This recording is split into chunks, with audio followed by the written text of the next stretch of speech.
Ito po ang part 2. Yung nagbigay ako ng 28,000 tithes sa Las Piñas.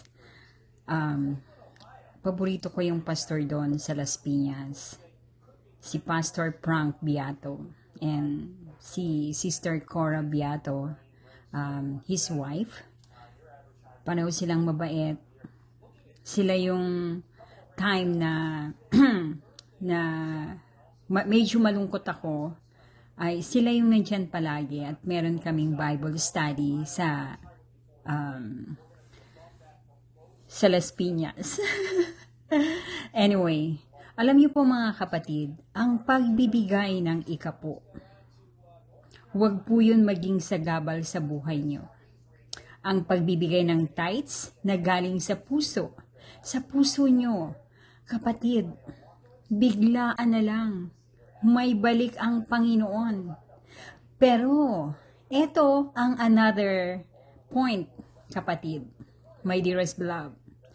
Kailangan, pag nagbigay kayo, galing sa puso, masaya, walang atras abante, at hawak nyo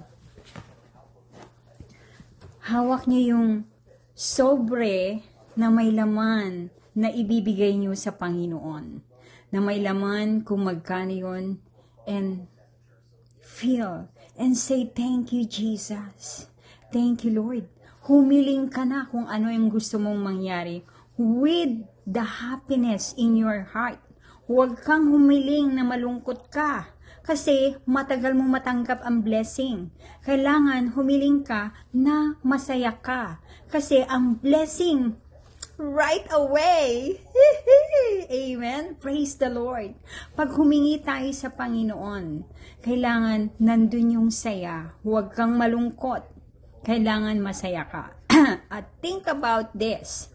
God gave us already the blessing 2,000 years ago. So you need to claim that and say, Lord, thank you God. Thank you for your blessing.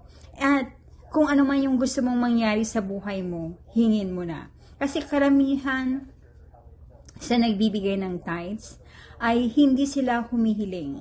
Ang lagi nilang sinasabi ay alam na ng Diyos kung ano ang gusto ko. Kapatid, mali yun.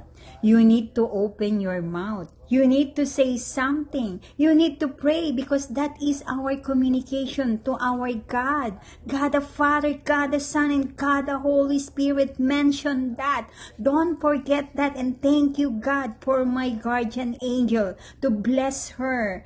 Whatever